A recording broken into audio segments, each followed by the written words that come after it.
Okay, so you've built your career plan. You kind of know that you want to work in tech, but you're not sure exactly where. In this video, I'm going to break down the entire tech ecosystem for you to understand the market trends, the companies that operate in it, and the jobs that are there waiting for you. In the first part, I'm going to share with you the tech trends that are shaping our entire society. Secondly, I will break down the entire tech ecosystem into the big families: ad sales, cloud sales. Next, we'll cover the sales teams organizations and the jobs that are waiting for you based on the size of the company you're joining. And as a bonus, Clara has just recorded an entire video on salary and negotiation because it's a key aspect of your applications. We are living a true revolution. The tech is shaping every sector, every industry, every organization, and every human being. Let's have a look at what's happening. Well, first of all, we have to admit that our world is facing major challenges. Climate change crisis, wars, they all have an impact on the supply chain logistics, on the financial markets, and basically on the careers that we all gonna have. You, as a job seeker, need to really understand what's going on here in order to make sense for your career and for your future. We live in a world where everything is connected. Our house, our car, our phone. On the B2C side, it's only growing and growing. On the B2B side, it has just started.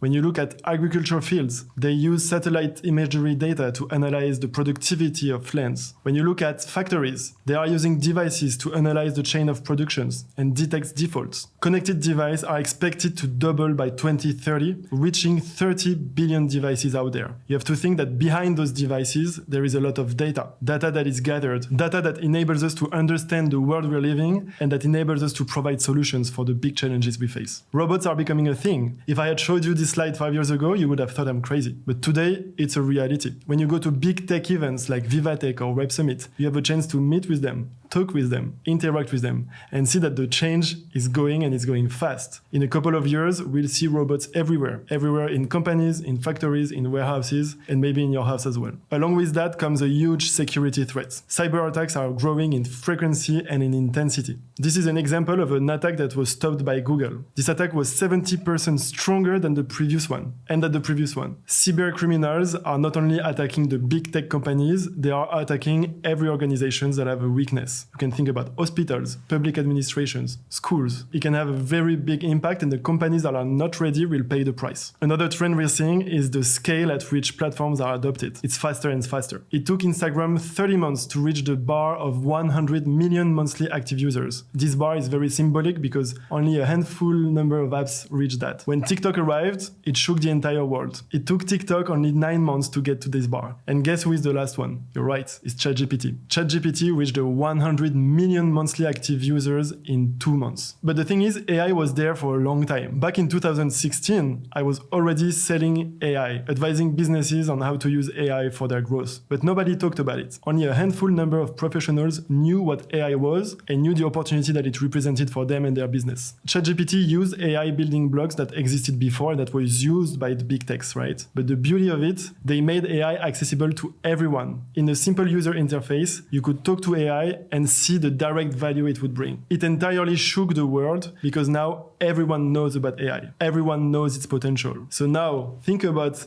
planting a seed in the brain of everyone, thinking what they could do with AI. It's going to bring so much innovation in the market that we are not prepared. We don't even know where it's going, but it's going there, and it's just the beginning. To put things into perspective, Sundar Pichai, Jeff Bezos, Mark Zuckerberg, all the big tech players, CEOs, obviously they have an interest in saying that, but they say that AI will have a more profound effect in society than the invention of electricity. Now think about the world before the invention of electricity and the world after. Think about the world before internet and after internet, where you have to apply the same effect with what's happening with AI. We are only seeing the tip of the iceberg. And new actors are coming every day. Of course, you have the big tech players, Apple, Amazon, Microsoft, they have a big market share, but new players are coming like OpenAI, Anthropic, Mistral. This market is growing and it's growing fast. It's expected to reach $1 trillion in a couple of years. Okay, so what the heck is going on? 3 simple ingredients. First of all, the data is exploding. Every 4 years, the amount of data available worldwide doubles. This is all the data that ends, all the data that is generated, created, used. With the emergence of AI and generative AI, more and more data is even coming. With the the number of connected devices, more and more data is coming as well. This will help AI models understand better our world and provide better solutions. Second, compute power has never been cheaper and stronger. When you think about the data centers of Microsoft, Google, Amazon,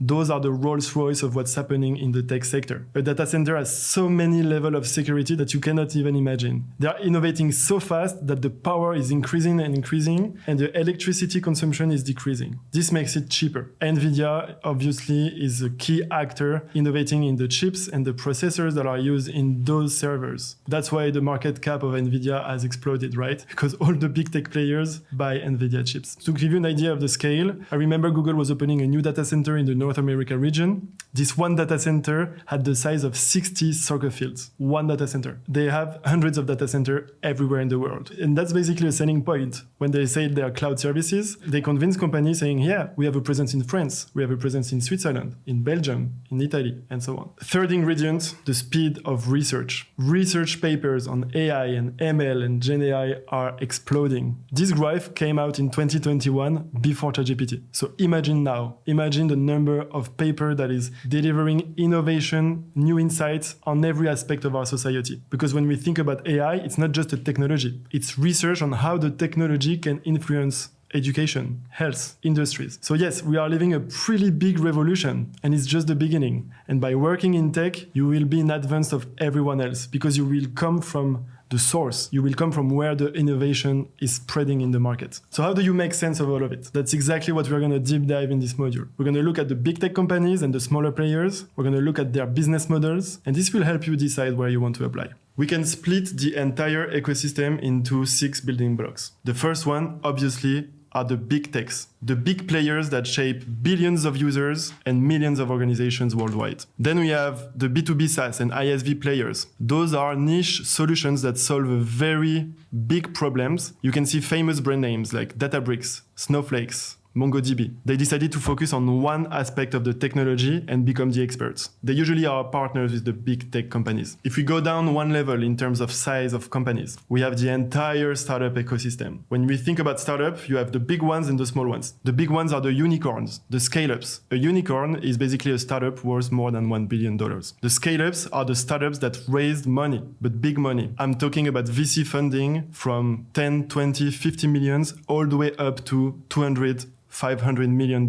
Mistral AI is one of the most famous French example that is trying to compete with OpenAI and provide a sovereign AI for Europe. But obviously, not all startups raise those big chunk of monies, right? Then we have all the long tail of startups. These are the startups that are made from 1 people all the way up to 10, 20 people. They might not have raised much money, maybe a seed investing round, or they might have gotten some money from a business angel. Basically, if you want to work in startups, you really want to know where you're stepping in, because basically, the less money the startup has, the more risk it is for you to get in. I'm going to explain that later. And then when we look at the final layers, we can consider all the actors, all the players that facilitate the transformation. You can think about service providers, consulting firms, experts that sell services to work with companies that are transforming themselves but lack skills. You can think about IKEA. IKEA is a traditional business. They might not know everything about AI. They might not know everything about the cloud. So they need to work with a partner that audit them, train them, and deploy the innovation. Again, you have very small niche players that are specialized in one technology, or you have the major cabinets like Accenture or the big 4 companies. They are also all partners with the big tech companies. Now, the last piece of the tech ecosystem, well, I call it the ecosystem players, because those are all the SaaS players like investment funds, venture capitalists, incubators, even big events like the Vivatech or the Web Summits, where they put everyone together into one big room. They are part of the tech ecosystem, and it can be a smart move for you to go from one direction to another. When I show you this full picture, I want you to understand that your journey in tech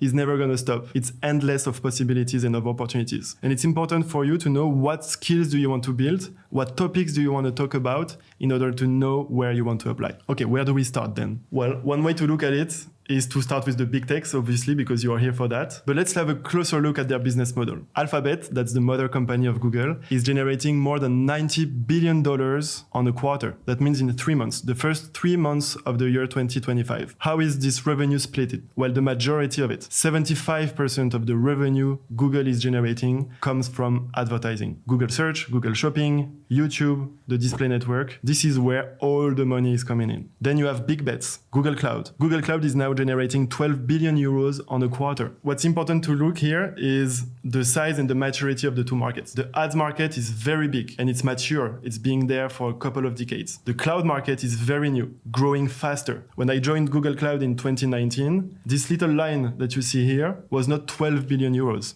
It was 2 billion euros. So the revenue has been multiplied by 5 in 6 years. That's the scale at which businesses are investing into cloud, because behind those revenue numbers, you can think about all the organizations that are paying money to get the technology, right? So if it's growing, it means more and more businesses are getting those services. And to deliver those services, well, you have sales team and you have you in the future. But that's just Google. If you look at Amazon,